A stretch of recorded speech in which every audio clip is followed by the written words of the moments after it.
Get your free copy of the complete tutorial at www.teachucomp.com/free.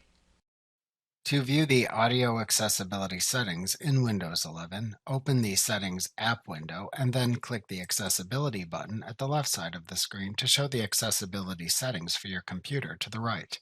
Then click the Audio button to the right to show the audio accessibility settings at the right side of the Settings app window.